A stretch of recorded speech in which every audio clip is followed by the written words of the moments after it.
Bonjour, je suis Gaël Châtelain, bienvenue sur mon podcast Happy Work, le podcast qui vous propose chaque semaine des solutions pour améliorer votre bien-être au travail.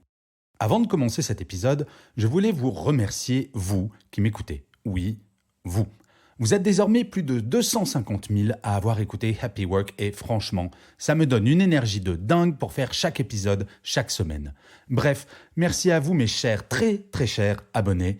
Et si c'est la première fois que vous écoutez un épisode, bienvenue et surtout n'hésitez pas à vous abonner, il y a un nouvel épisode chaque semaine. Bien, revenons au sujet de cette semaine, je vais vous parler du culte de la perfection. Alors, pour cet épisode, je vous propose un deal entre vous et moi. La personne qui est parfaite, n'a aucun défaut, a le droit de l'affirmer haut et fort en écrivant un commentaire sur la plateforme de podcast ou en m'envoyant un mail, et je vais lui offrir l'ensemble de mes livres ainsi que tous ceux qui sortiront dans les 10 prochaines années, plus un accès gratuit à toutes mes conférences et ou spectacles que je pourrais faire ainsi qu'à ses 50 amis. Sympa le Châtelain-Berry, non ?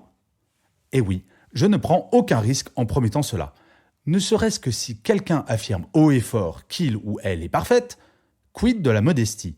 Bref, nous savons que nous ne sommes pas parfaits et pourtant, que ce soit dans les magazines ou même en entreprise, le culte de la perfection est bien présent. Pire, le culte de l'infaillibilité est une réalité. Et oui, tout savoir, surtout, ne jamais se tromper, être irréprochable en tout, ce serait l'objectif ? Eh bien non, c'est une escroquerie, rien de plus. Pourquoi ? Tout simplement parce que nous ne sommes pas des super-héros. Nous sommes humains, et si l'objectif est de rendre l'entreprise plus humaine pour apporter plus de bien-être dans celle-ci, il me semble urgent de mettre fin à ce culte de la perfection. Alors, je vous entends d'ici me dire « Ouais, ok Gaël, c'est bien gentil, mais on a une pression de dingue tous les jours, et ce que tu nous demandes, c'est de l'ordre du fantasme. » Eh bien, pour vous prouver que vous pouvez passer sans problème du fantasme à la réalité, je ne prendrai que 3 exemples d'imperfections que vous pouvez totalement assumer dès aujourd'hui. La première imperfection, nous ne savons pas tout. Oser dire « je ne sais pas » n'a rien de grave. Personne n'est omniscient. Et pourtant, combien de fois n'ose-t-on pas le dire de peur de passer pour un incompétent ?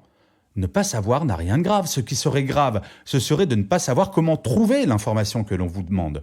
Petit conseil en passant, si vous ne savez pas répondre à une question, utilisez l'arme fatale qui vous fera passer pour un vrai pro. Je ne sais pas, mais je vais me renseigner et te donner l'information dans la journée. Ça te va ? Il est vrai qu'en ces temps où nous voulons tout de suite, il y a probablement quelques habitudes à changer. Mais exiger d'un être humain d'être aussi performant qu'un moteur de recherche comme Google, c'est sans aucun doute un tantinet exagéré, non ? Bref, vous ne savez pas tout, mais potentiellement, vous pouvez tout savoir en cherchant l'info. Et ça fait de vous un grand pro. La deuxième imperfection est que vous faites des erreurs. Ah, le droit à l'erreur. On en parle beaucoup pour les autres, mais quelle attitude avons-nous quand nous en faisons une ? Comme une envie de se flageller avec des orties fraîches ? Envie de glisser discrètement cette bourde sous le tapis histoire que personne ne la remarque ? Tout d'abord, il faut mesurer les conséquences de l'erreur, mais surtout l'assumer. Cela semble évident, mais une fois que l'erreur est faite, cela appartient au passé. Rien ne sert de pleurer sur son existence. Mais comment en parler ? Lorsque j'étais en entreprise, j'ai appliqué une méthode assez simple en cas de bourde, et oui, j'en ai fait un certain nombre, et cette méthode tient en 3 étapes. Première étape, évaluer les conséquences de l'erreur. Deuxième étape, imaginer 3 solutions pour corriger ces conséquences. Troisième étape, en parler à sa hiérarchie en présentant de façon simultanée l'erreur puis les solutions. Aller voir son boss en disant « Boss, j'ai fait une bourde, on fait quoi ?» est très différent que d'aller le voir en disant « Bon, j'ai fait une erreur, désolé. Voilà les 3 solutions que je te propose pour qu'il n'y ait aucune conséquence négative. Tu en penses quoi ?» Un professionnel doit assumer ses erreurs, car cela fait partie du boulot. Dans le premier cas, vous venez avec un problème de plus pour votre manager qui en gère toute la journée. Dans le second, vous passez pour quelqu'un d'honnête, qui ne cache pas ses erreurs, et surtout, pour quelqu'un de professionnel orienté vers les solutions. En tant que manager, je vous assure qu'il n'y a rien de pire que de découvrir après coup l'erreur d'un membre de son équipe. Ce qu'un manager attend des personnes qui travaillent pour lui ou pour elle, ce n'est pas qu'elles soient infaillibles, c'est qu'elles sachent réagir, quelle que soit la situation. Il y a même des entreprises pour qui donner le droit à l'erreur fait partie de la culture. Air France, par exemple, pour ses techniciens. Pour de simples raisons de sécurité, il vaut mieux que les techniciens qui travaillent sur le tarmac puissent assumer leurs erreurs pour qu'elles puissent être corrigées au plus vite. Mais bon, le droit à l'erreur est un sujet à part entière que je traiterai dans un prochain épisode de Happy Work. La troisième et dernière imperfection dont je voulais vous parler est que nous ne sommes pas toujours bienveillants. Je sais, celui qui parle de bienveillance du matin au soir, qui vous dit que vous pouvez ne pas l'être, peut paraître étrange. Et pourtant, quel être humain ne perd jamais son sang-froid, n'est jamais en retard, est toujours empathique, etc., etc. Personne, bien sûr, à moins d'être un saint. Et, je vais être honnête avec vous, je ne suis pas un saint. Fondamentalement, ce qui est grave, ce n'est pas de ne pas être bienveillant, c'est de ne pas avoir conscience de ne pas l'avoir été et surtout de ne rien faire pour corriger les éventuels dégâts causés par notre comportement. Savoir s'excuser de son comportement est une vraie force. Expliquer les raisons de celui-ci et demander pardon n'efface pas tout, bien sûr, mais cela permet de repartir sur des bases saines, fondées sur la bienveillance. Bon, je vous entends d'ici me dire que c'est trop facile s'il suffit de demander pardon pour pouvoir faire tout et n'importe quoi.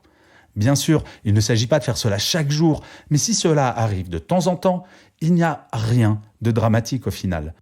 Il m'est très rarement arrivé de m'énerver sur un collaborateur. Très, très rarement.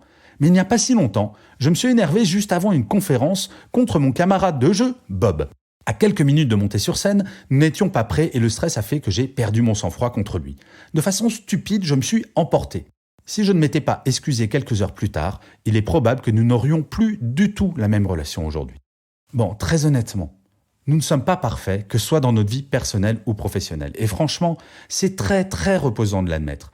Vous verrez, le niveau de pression que nous nous mettons quotidiennement va baisser d'un coup. La première source de stress pour chacun d'entre nous, c'est nous-mêmes. Alors certes, il est possible de travailler avec quelqu'un qui ne tolère pas l'erreur, n'accepterait pas d'excuses et qui pense que son équipe doit absolument savoir tout sur tout. Je le sais, ce genre de personnage existe, mais ce qui est très rassurant, c'est que s'il ne change pas, très bientôt, il n'aura plus personne autour de lui qui acceptera de travailler avec lui. Nous sommes dans une période où les entreprises comprennent que l'humain doit être mis au centre de tout. Sachant cela, il n'y a pas d'autre solution que d'accepter l'humain dans son entièreté, le bon comme le mauvais. Et d'un point de vue personnel, je l'affirme, nous sommes nés pour être réels, pas pour être parfaits. Et je finirai cet épisode de Happy Work avec une citation de notre cher Napoléon Bonaparte, rien que ça. Il disait « Si la perfection n'était pas chimérique, elle n'aurait pas tant de succès ». Je vous remercie 1000 fois d'avoir écouté cet épisode de Happy Work. Je vous dis à la semaine prochaine et d'ici là, prenez soin de vous.